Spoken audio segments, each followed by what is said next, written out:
Casemiro tá com moral, filho. Transmitir jogo da Copa. Tá ele e o Defante lá. É. Eu e minha mulher, a gente tava falando, tipo, quanto tempo demoraria pro Defante ser preso lá no Catar, tá ligado? Vai não. Mas aparentemente ele virou um deus lá. Não vai nada. Ele Os catarinenses, personagem. os catarinenses, como ele fala, é mais louco que ele. Ele é personagem, né, velho? É, pois é. Você acha que o cara vai chegar, tipo, na polícia lá e começar... Não, o cara tem limite, porra. Tá querendo ganhar a grana dele lá só. Fala, investidores, como vocês estão? Tudo belezinha? E aí, doutor Capivara, como tem sido esses golaços por aí? Como é que tá? Estou ausente por motivos maiores, de força maiores. De 4 em 4 anos eu me atrevo a assistir futebol. Pior que de 4 em 4 anos a gente até vira comentarista. Pois é. E aí, como tem passado essas 2 semanas? Praticamente com o Bitcoin morto ali? Trabalhando e assistindo o jogo, porque não tem mais nada pra fazer nesse mundo bitcoiner aqui. Pois é, né? Parece que até o Bitcoin parou pra assistir a Copa, né? 2 semanas do hoje, porra, não mexe esse negócio? Tá literalmente pra se sentar. Parece que, tipo, depois que teve o susto final lá, a galera falou, não, chega, não vamos mais mexer com cripto aqui, vou assistir a Copa agora. O que pode rolar com a FTX pra atrapalhar a Copa? Nada, então vamos ficar por aqui mesmo, tá ligado? Vou transicionar pro pessoal dar uma olhada aqui. Situação nossa da semana, até que teve uma movimentação apesar disso, né? Mas se você parar pra pensar, Diego, a galera com grana tá lá no Catar, os caras não estão movimentando o mercado, né, nesse momento. Pois é, então, estão lá gastando as catares deles lá. Riari, né? É real, Riari. Mas apesar disso, a gente até que teve essa semaninha aqui, a BNB dando um ralizinho de alta pra gente aqui, né? Estamos positivos na BNB pela enésima vez. A única moeda que a gente fica positivo, fica negativo. Fica positivo, fica negativo. Se você nunca mais negativo do que 10% e nunca mais positivo que 5%, se eu não me engano. Pois é. Cara, a BNB... Eu vou puxar o gráfico aqui, até separei o gráfico da BNB. Dá gosto, tá ligado? Dá gosto da moeda. Se a Binance não falir ou se você não fizer qualquer cagada, a BNBzinha tem dado muito orgulho, tá ligado? Segura na queda. Pois é, cara. Assim, eu vou entrar no gráfico e a gente vai conversar melhor. Apesar da volatilidade que ela teve, mas ela segurou, tancou bem aqui Olha lá, a primeira bissemanal, né? Faz 15 dias já que eu não gravo, que eu vejo a ADA mexendo só 1,9%, meu amigo. Pra baixo. Cara, num mês numa semana, né? 2 semanas praticamente que o mercado ficou parado, a ADA continuou ali na queda dela, né? Devagar e sempre. Vamos dar uma atualizada aqui no nosso indicador do Collins. Cara, sentamos nesse patamar de 2 aqui e vamos ficar nele pra sempre, parece, né? Eu não tinha nem visto, mano. Lembrando que faz 15 dias que a gente não grava. Faz 15 dias, 2 semanas. Como é que tava o indicador 15 dias atrás? Eu nem lembro. Quando foi o último dia que a gente gravou? A gente gravou acho que dia 13 pra 14? Acho que foi. Foi no domingo também. Dia 13? Ó, dia 13 pra 14. Tava em 3 o indicador. Nossa, tá na mesma bosta ainda, né? A gente ficou literalmente 15 dias. Ó, 15 dias lateralizadinho aqui. Foi quando caiu de fato, né? Então, o mercado caiu e parece que sentou, parece que tipo, bateu no chão e ficou ali, tá ligado? Quem quiser comprar, compra, ele tá avisando. Não é uma recomendação, né? Mas é louco porque não tem Bitcoin. O mercado está avisando, tipo, quer comprar, tá na hora, tá ligado? É uma boa oportunidade. Quando o mercado te dá uma indicação de compra, né? Aí é difícil. Pode ver, ó, que no histórico do Bitcoin a gente teve, tirando o momento de agora, a gente teve outras 2 oportunidades fora essa, né? Uma dia 16 de dezembro de 2018 e outra dia 18 de janeiro de 2015. Isso desde que existe esse indicador, né? Porque teria mais uma do primeiro ciclo. Na verdade, ele tá puxando o ciclo completo aqui, ó. Ele começa a pegar o preço aqui em 2011, ó. Então, o indicador, ele puxa o histórico passado. Então o primeiro nem chegou no... Não, é porque no primeiro ciclo, né, que não aconteceu, o indicador chegou a bater 10 aqui. Mas, de fato, o ciclo começou, o efeito de ciclo começou depois do primeiro halving, né? Depois desse halving aqui, no caso. Aí que a gente pode começar a contar de ciclo. Então a gente conta desse halving para esse halving aqui, de 2012 a 2016, um ciclo. O primeiro ciclo, tá ligado? E no primeiro ciclo o indicador bateu 1. Aí de 2016 a 2020 é o segundo ciclo, o indicador bateu 2. Teoricamente a gente tá no terceiro ciclo aqui, que ele iniciou precisamente dia 16 de maio. A gente tá no terceiro ciclo e a gente tá em 2 no indicador, tá ligado? E olha que bonitinho. No primeiro ciclo, o cara que comprou nessa altura do campeonato, ele comprou $220.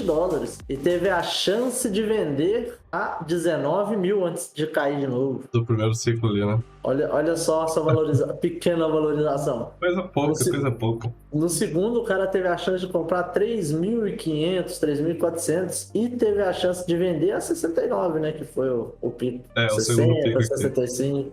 Chegou a bater 69, se não me engano. O cara fez tipo 20 vezes o dinheiro se ele fez a compra no lugar certo e a venda no lugar certo. Mas é difícil acertar isso, essa amplitude inteira assim, né? E pra isso, o que você faz? Constrói uma estratégia igual a gente, meu amigo.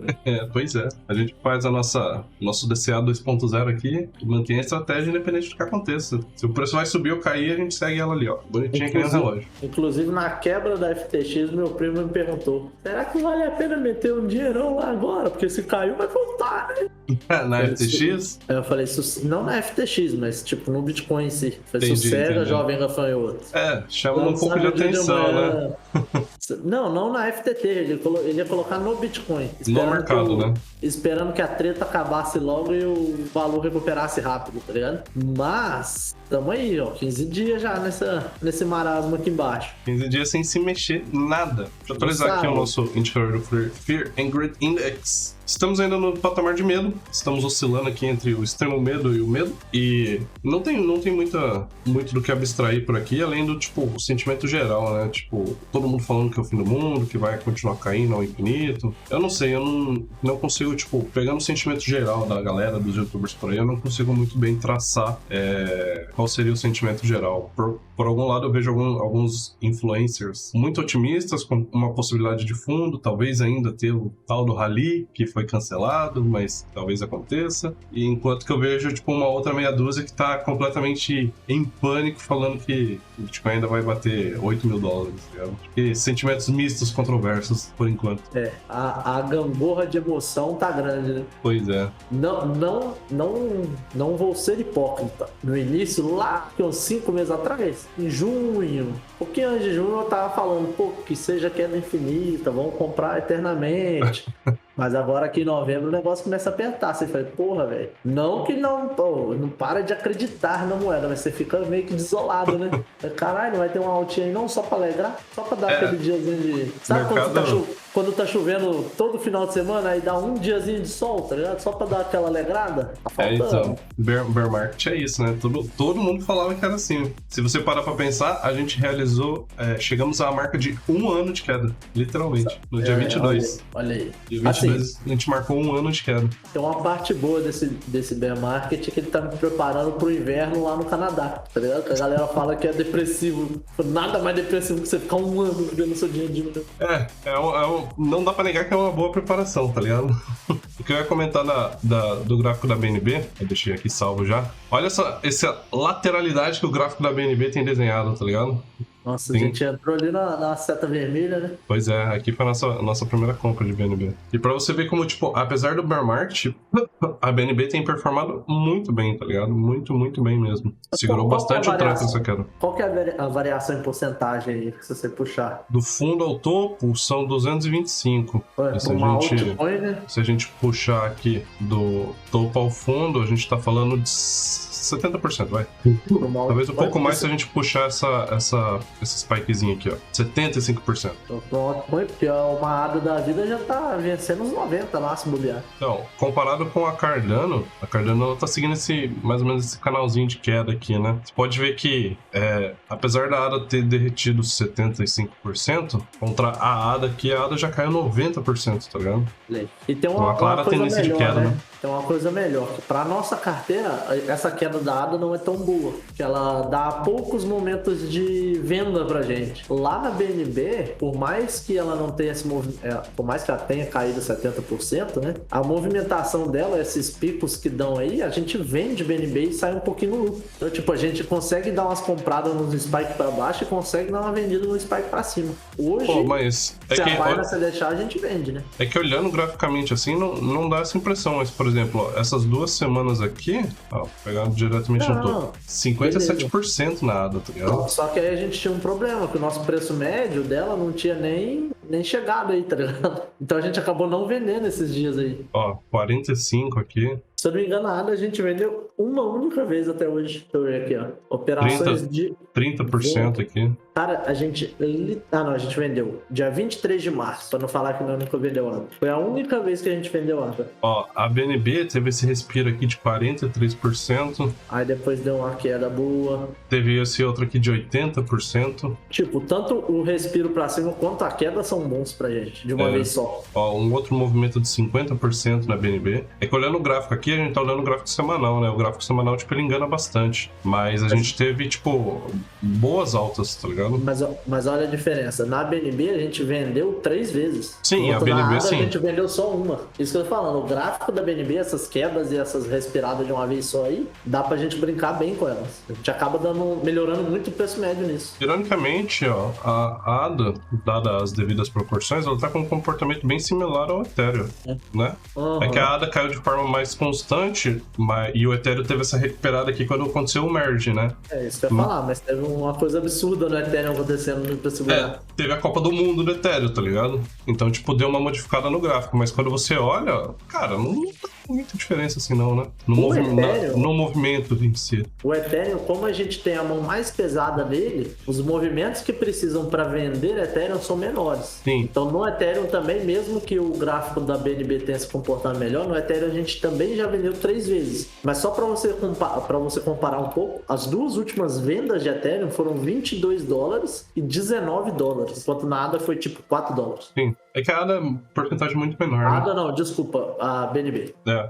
uma porcentagem muito menor. Na minha carteira, como elas têm pesos iguais, eu já fiz bastante vendas de ADA, tá ligado? Ah, você, como é tudo igualzinho. Eu fiz bastante. Inclusive, um pouco antes da gente gravar, eu fiz o balanceamento da minha carteira, eu fiz venda da BNB. Tirei na semana, fiz 15% de lucro com a BNB, tá ligado? E olha que interessante, no Bitcoin a gente tem 2 vendas. 2 vendas. Apenas 2 vendas, sendo que uma delas foi aquela que a gente fez na emoção, numa queda que a gente achou que ia... Foi na emoção, uma venda emocionada. Ó, o Bitcoin aqui nessas semanas aqui, a gente teve um ralizinho de 28%, e aqui mais ou menos 30%. Tipo, o Bitcoin teve os seus respiros, tá ligado? Não foi os respiros de 50%, 60% que o pessoal tá esperando, mas teve ali aquela, sabe? Só pra falar que não teve um respirinho, é que talvez não tenha sido a expectativa geral das pessoas, né? Só pra falar que teve, né?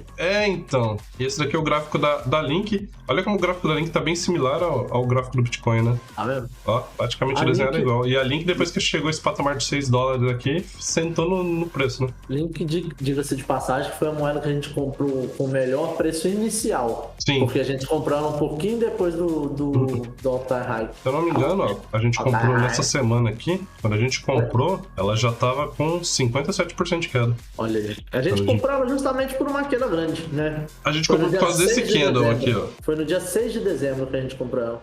E a gente comprou por causa desse candle, essa movimentação gigantesca que teve aqui na semana, né? Foi. Eu não lembro qual que foi a notícia, e na semana seguinte a gente comprou ela. E ela, olha, mesmo ela tendo menos tempo de carteira, ela também já tem 3 vendas. E as vendas da Link foram grandes, todas as 3. Sim. Foram $13, $8, tipo, pro tamanho dela na nossa carteira, foram bastante coisa. Quando a gente olha o nosso saldo atual aqui das moedas, mais ou menos só até aqui que a gente tem, né? A gente ficou positivo com a BNB, ó. 5% positivo. Ah, você tá em real. Eu coloquei em dólar aqui, ficou menos a porcentagem dela. Porque em real a gente tá... Nosso futuro presidente tá fazendo o favor de desvalorizar o real, né? Então as criptos estão valorizando mais. Tem um negócio legal que eu faço direto aí, cotar em Bitcoin. Em Satoshi, né? Exato. Em Bitcoin, Satoshi dá na mesma. Bitcoin, Satoshi. E olha lá, nosso gráfico como é que fica muito mais bonito. Sim. Tipo, a gente teve uma pequena queda ali no meio, ó, de verdade. Legal a diferença no rumo que a gente teve quando começamos a modificar a estratégia, né? A diferença é que... 28 de junho, se você quiser encontrar aí. Foi a primeira compra, aporte duplo e coisa de caixa que a gente fez. Foi nessa data aqui, então.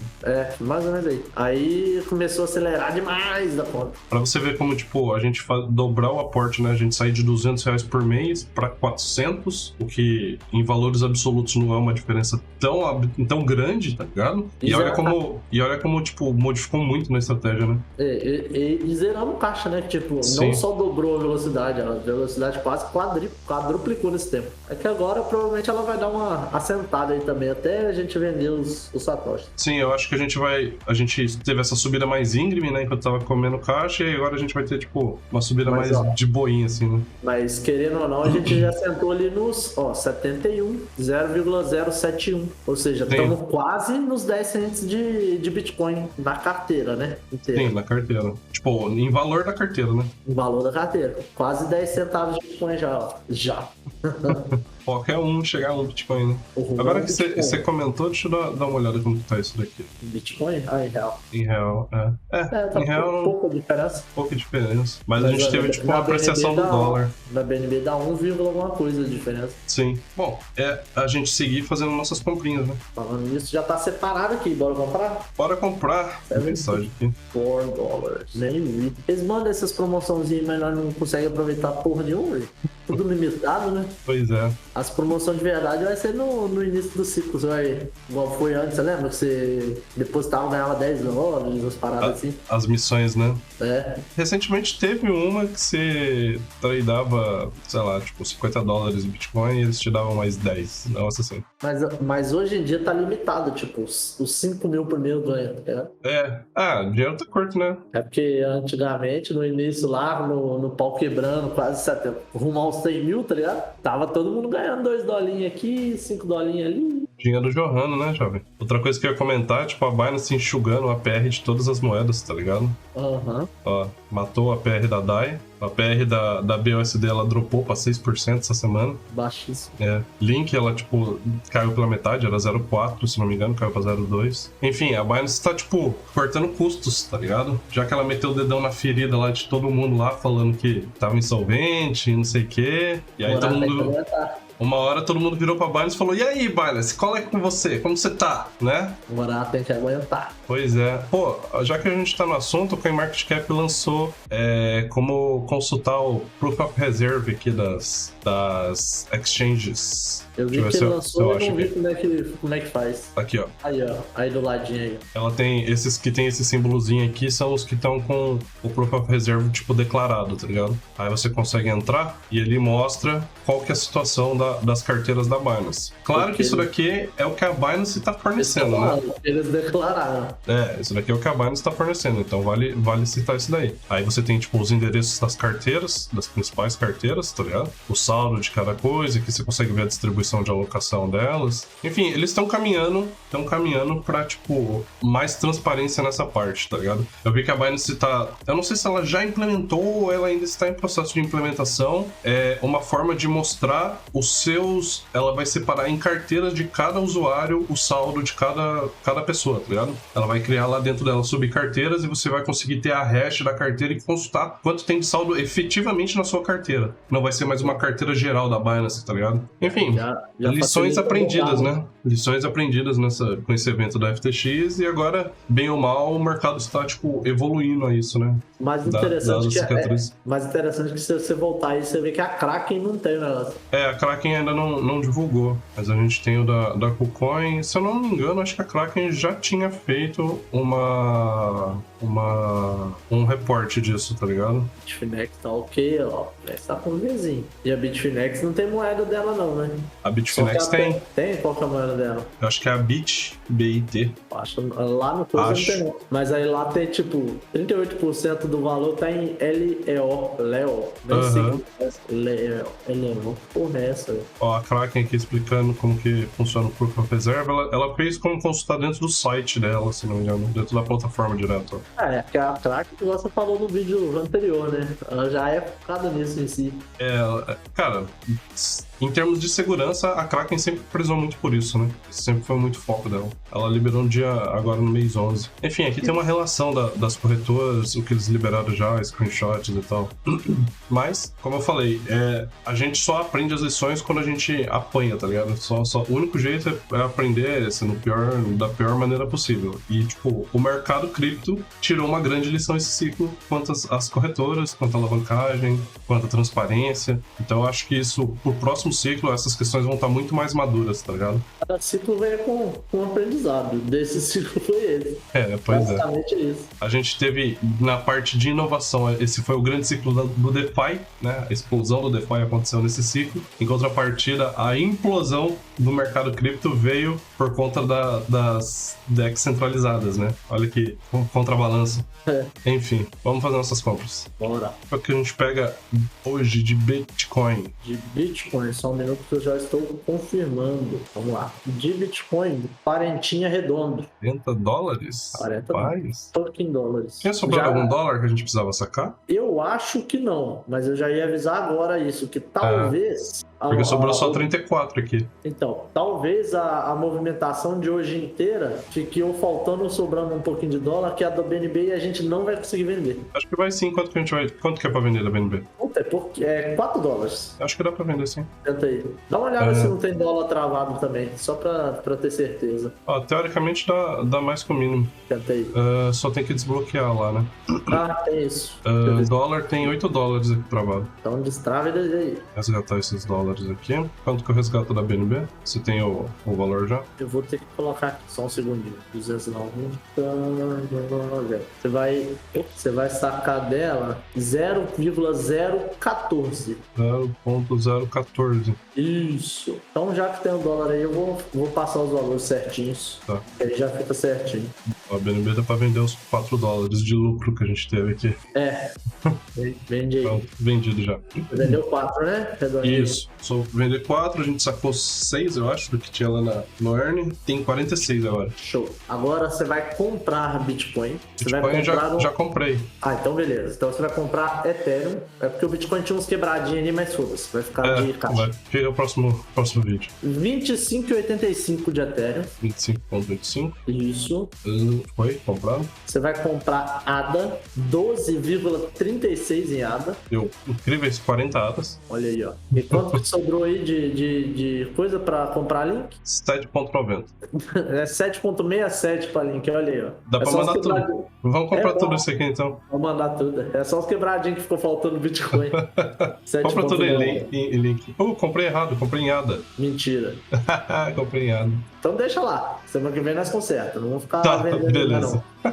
Esqueci de mudar ali. Mais 7,90 em ADA. Deixa eu corrigir aqui. Semana que vem, com aporte mesmo, a gente já corrige. Aí vai a ADA dar uma levantada. Derrete, né? Ou derrete. Ou levanta. 200% de... Caralho, $7 virou 31. 21. Pronto, então estão as compras feitas aqui. Tem $7 a mais aqui em ADA. Deixa aí. Deixa aí. Com uma boa compra. Não sei, pode ter sido um sinal. Vai que é um sinal. Exatamente. Eu vou até atualizar aqui já. Normalmente os sinais aqui na nossa vida cripto nunca têm sido muito bons, né? Mas mesmo jeito.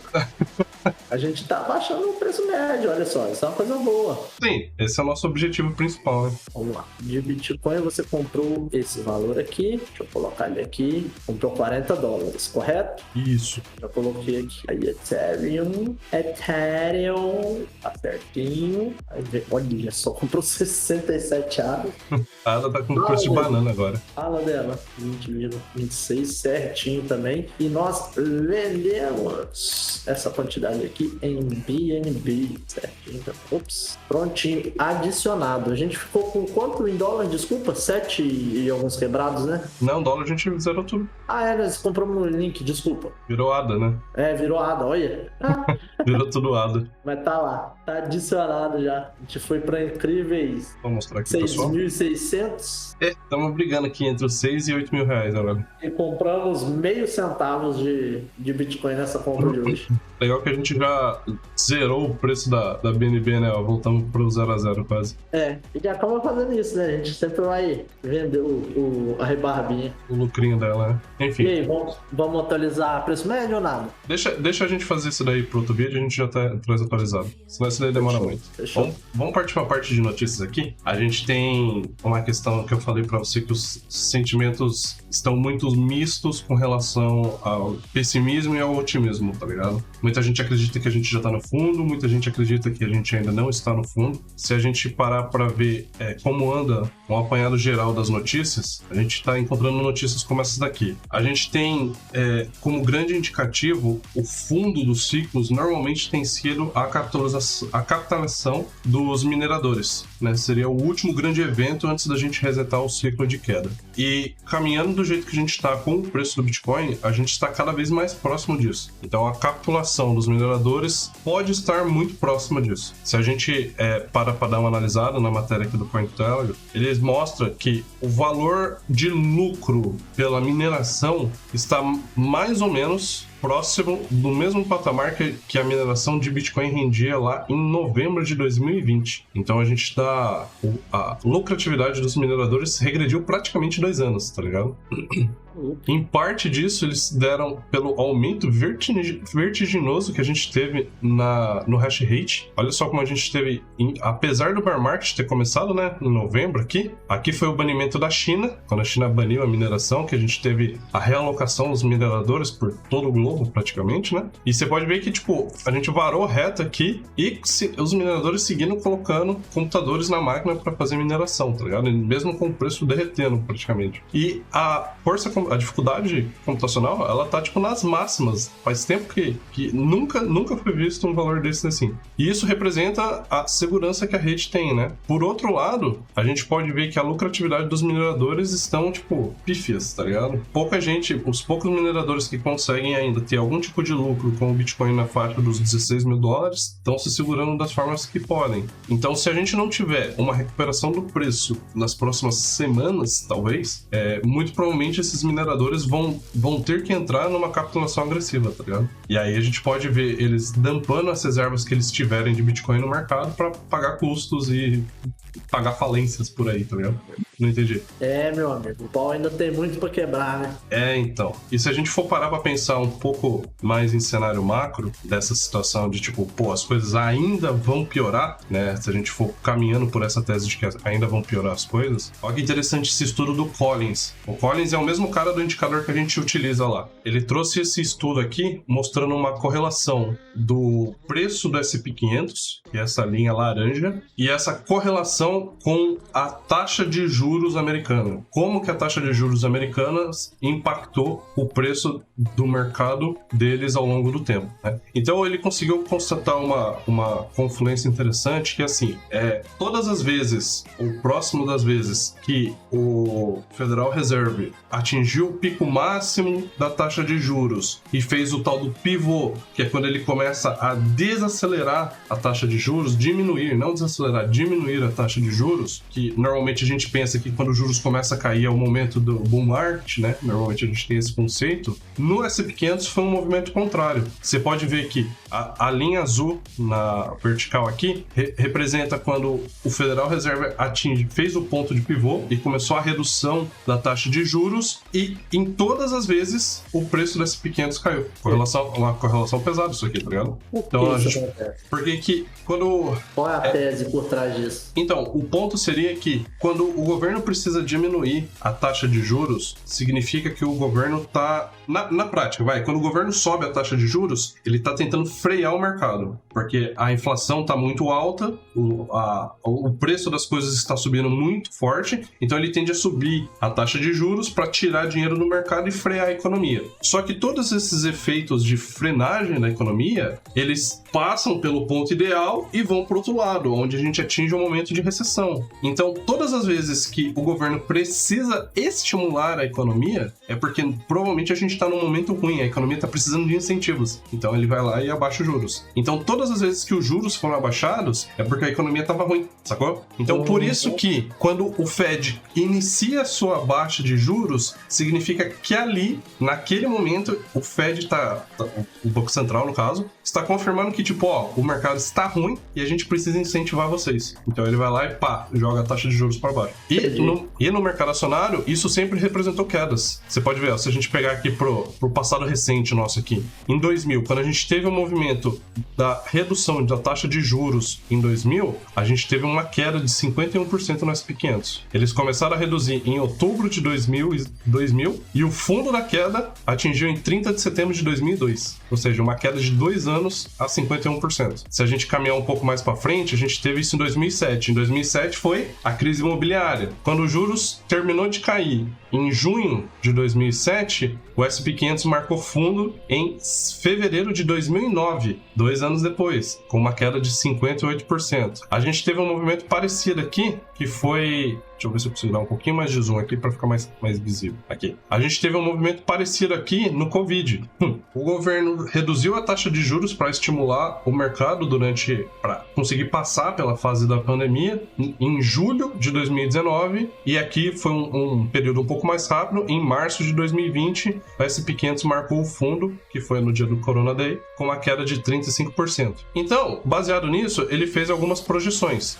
Se a gente está nesse momento com a taxa de juros ainda subindo, mas o Fed já está sinalizando que a gente vai começar a desacelerar essa subida, então a gente pode ver que vamos ter uma subida menor e depois, por padrão, normalmente o governo tende a manter essa taxa flat por algum tempo, antes de começar a iniciar a caída. Esse período que ele mantém flat seria o período que antecede uma recessão, de fato, tá ligado? Uma quebradeira muito grande. E aí, quando essa quebradeira acontece, o governo começa a reduzir juros para ajudar a salvar a economia. Então, pela previsão que ele fez aqui, estima-se que o pivô do Fed talvez aconteça em novembro de 2024, que a gente atinja o pico por volta dos 5% de juros, 5,5% talvez, e fique flat por um tempo e depois o Federal Reserve comece a reduzir. Se tradicionalmente acontecer os 2 anos de queda para marcar fundo, muito provavelmente a gente vai ver um fundo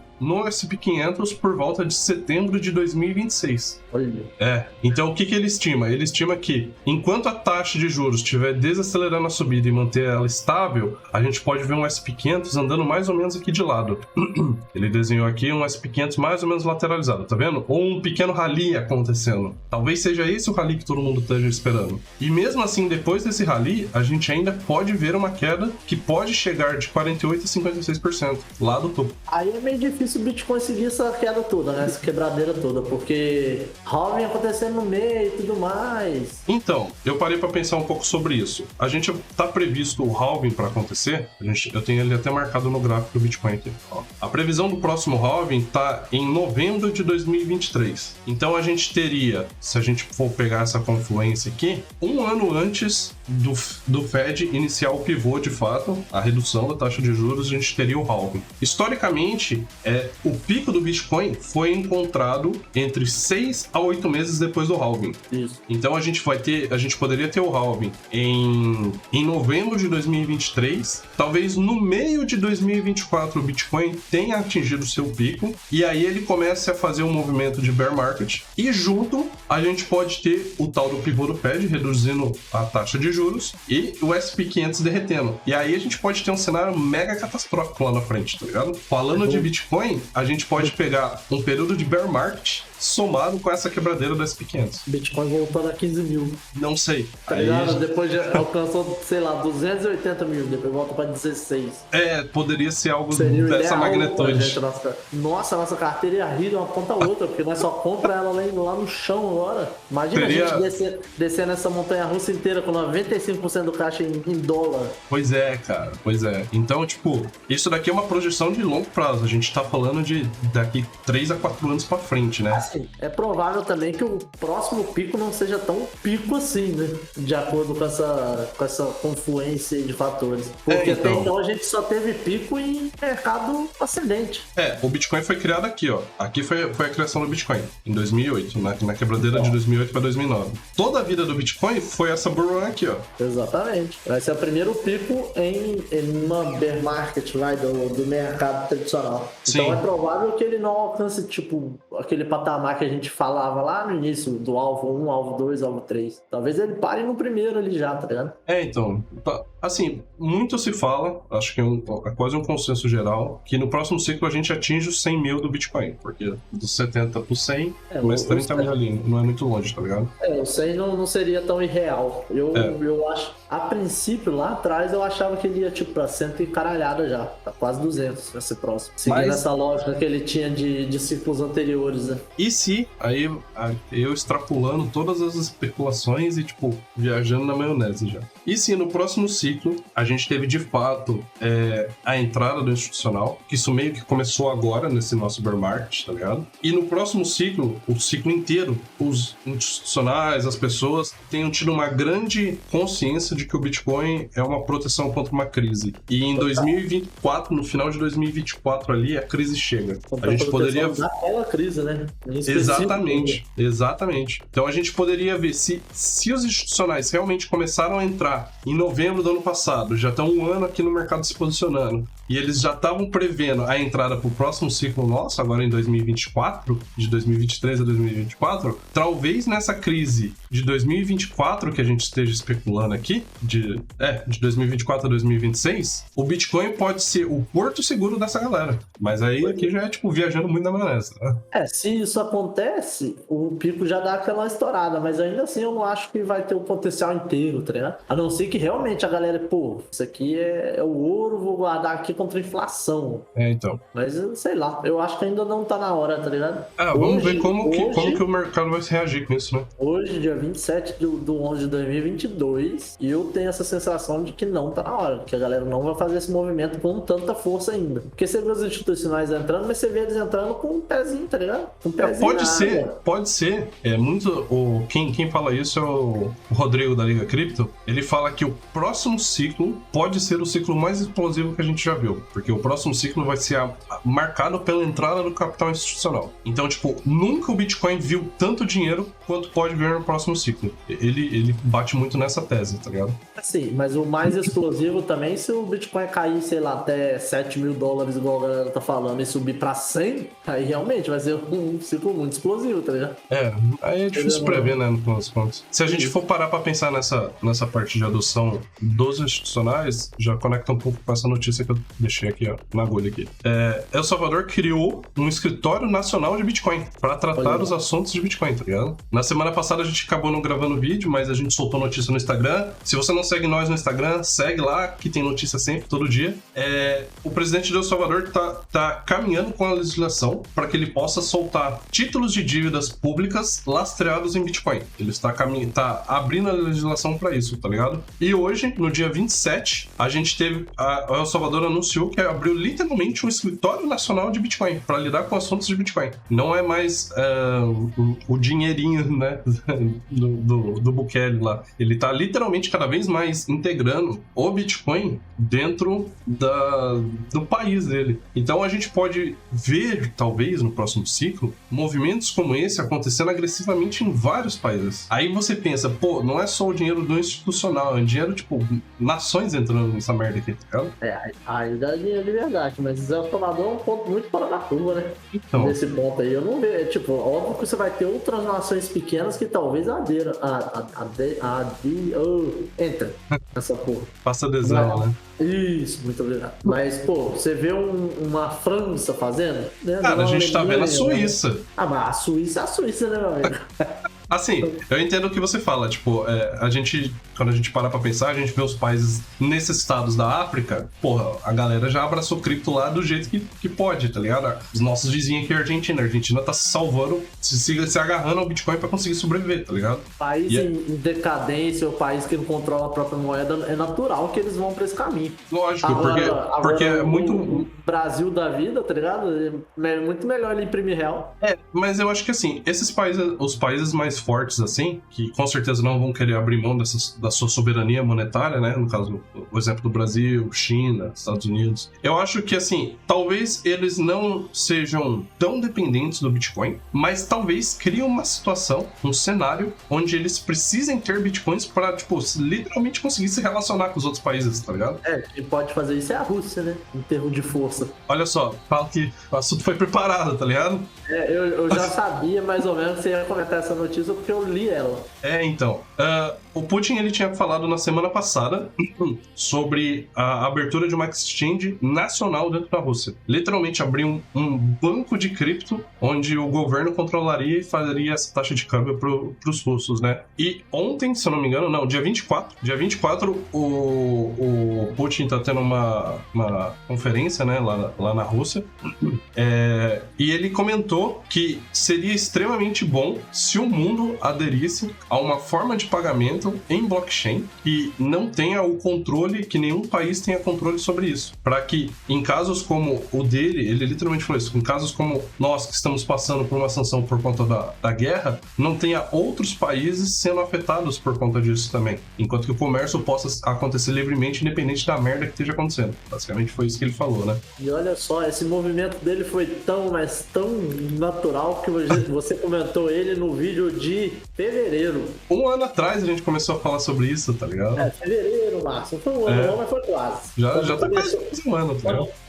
Quando começou a treta lá na Ucrânia, tipo, quando deu indício da treta da Ucrânia, nem tinha começado ainda, a gente já tinha comentado. Falou, ó, os caras vão querer barrar a Rússia já tinha um histórico muito grande de compra de Bitcoin, não declarada, né, mas meio que todo mundo sabia que era dele. E tava meio que rolando agora, tá ligado? O cara tá mostrando, falou, ó, essa porra aí, o Bitcoin pode travar qualquer um, ou o Bitcoin, os Estados Unidos podem travar qualquer um, e a solução é ir pra blockchain, meu amigo. Blockchain descentralizada. Olha aqui que o Putin falou aqui, ó.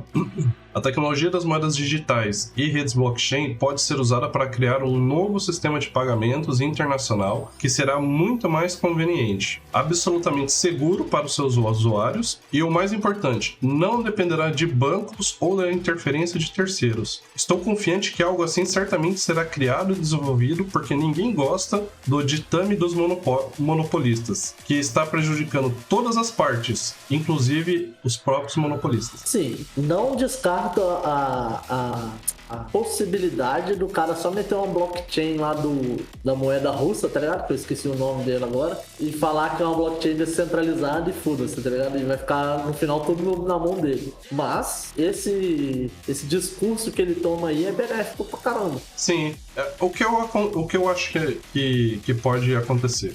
Em primeira instância, ele tá falando de tipo, pô, vamos criar uma parada que funcione assim, assim, assado, que ninguém controle, que seja livre pra todo mundo, que a parada funcione, independente da guerra que estiver acontecendo. Ele tá falando pra criar isso. Só que isso já existe, o Bitcoin já cumpre essa função perfeitamente, tá ligado? Você pode interpretar que ele tá falando, na verdade, pra se criar bancos que façam transações através dessas blockchains que já existem. Talvez.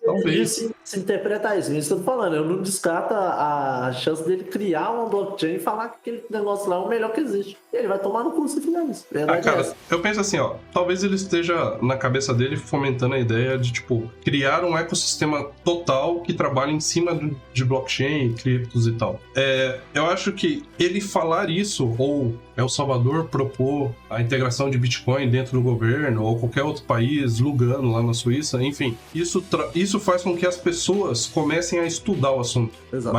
Vai sentar um carinha do Banco Central do governo lá e falar, bom, vamos ver isso aí que o Putin falou. Pô, uma rede assim, assim, assado, pararia, pororó, pororô. Aí o cara olha pro lado e fala assim, o Bitcoin já faz tudo isso aqui, ó, tá ligado? Esse tipo de movimento, pra mim, nada mais é do que a consciência coletiva tomando ciência de que ela precisa de alguma coisa que cumpra essa liberdade que eles pedem, né? Que seja essa ferramenta que eles precisam e indiretamente vai incentivar as pessoas a olharem, tipo, pro Bitcoin ou pra qualquer cripto que seja, sei lá, XRP da vida, por exemplo. E eles olharem que, tipo, pô, em vez da gente criar todo esse ecossistema, já existe algo pronto. É só a gente usar, tá ligado? É só a gente aceitar. Falar, ó, você quer mandar dinheiro pra mim? Manda por Bitcoin aí. E aí você cria uma exchange central do Banco Central, da Rússia, como ele propôs, pra receber as criptomoedas e já converter em dólar, converter em rublo, sei lá que merda que é a moeda que ele queira usar, tá ligado? Yuan, talvez. Você só precisa que a transferência ocorra, tá ligado?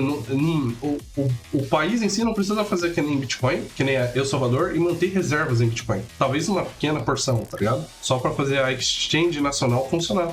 Vale a pena comentar, saindo um pouco do assunto, o quão o Bitcoin é descentralizado. Não só o Bitcoin nesse ponto, até as outras moedas também teve esse mesmo fator, que eles ajudaram os dois lados da guerra, né? A Ucrânia recebeu doações por ser muito mais rápido em criptomoedas, de uma forma geral. E barata, né? E muito mais barata, e tipo, ia direto pra conta dos caras, sem nenhum intermediário. E a Rússia, querendo ou não, meio que desgarrou um pouco dos Estados Unidos nessa guerra por conta das criptomoedas. Sim. Isso que quer dizer liberdade. Uma ferramenta livre que nem o Bitcoin, ela vai ajudar quem for, independente se é o vilão ou se é a vítima, tá ligado? Disso que se trata a liberdade, é uma ferramenta livre. Agora, eu vejo que se você tem a Rússia, o Putin, que é o vilão atual do mundo, encabeçando esse tipo de discurso, pesa um pouco contra, porque tipo, porra, todo mundo olha e fala, o Putin lá, ó, querendo se safar aí, tá vendo? Então talvez pese um pouco contra o discurso dele. Mas eu continuo da mesma premissa. Eu acho que em algum momento as criptomoedas, não digo Bitcoin, mas as criptomoedas, a tecnologia em si, vai ser algo inevitável. Pra mim, eu continuo com a mesma crença que as criptomoedas, em algum dia, vão ser, pra nós, o que a internet é hoje, tá ligado? Simples assim. Básico, né? Algo essencial, tá ligado? Que, tipo, porra, não tem nem como pensar em viver sem. Dinheiro, né? Dinheiro e liberdade, tá ligado? É as duas coisas que a gente precisa. Mas, no meio do caminho, tem muita gente que não vai gostar disso, tá ligado? Tem alguma outra notícia aí de... Não, fechamos por hoje. Então eu tenho uma pergunta pra te fazer. Um rapaz fez uma pergunta no comentário aqui de um vídeo nosso, do que foi lançado, se eu não me engano, hoje ou ontem, e eu acho interessante comentar aqui. A pergunta foi do Pedro Oliveira. Quanto tempo vocês acham que o, entre aspas, efeito FTX vai durar afetando o mercado geral das criptomoedas? Então, na verdade, o que tá acontecendo agora não é um efeito FTX.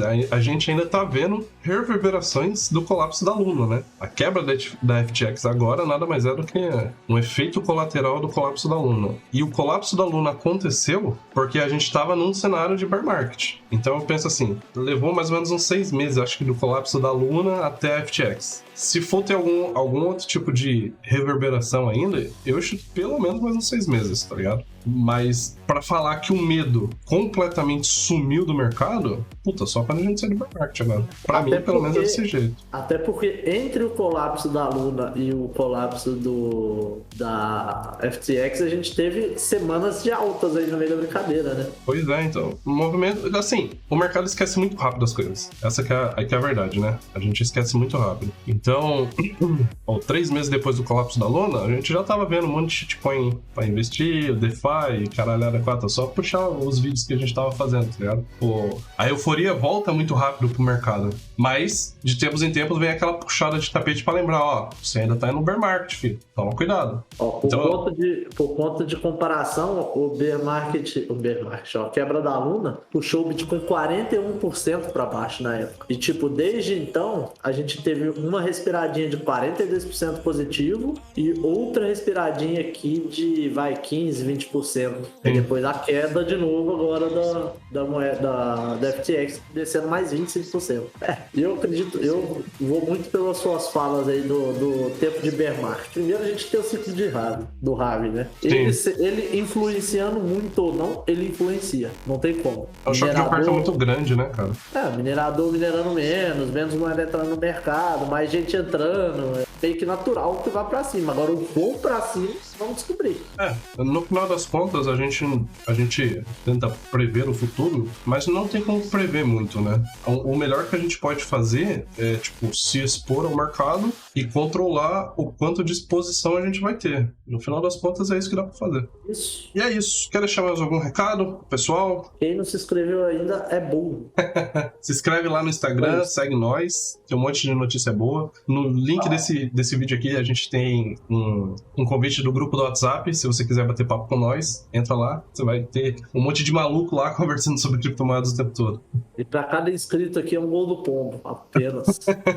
Mais ou menos por aí, tomara que seja. A gente se vê semana que vem e todo mundo siga forte no bear market aí, que em algum momento isso vai passar. Talvez a gente já esteja bem próximo do final. Vale a gente sempre lembrar que a hora mais escura da noite é sempre um pouco antes do amanhecer, tá ligado? Então, não desiste não, segue forte aí. Valeu, pessoal, tamo junto. Até semana que vem. Forte abraço pra todo mundo. Foi. Valeu! E vou deixar pra vocês aqui essa imagem aqui, maravilhosa aqui, essa obra de arte. Valeu, pessoal.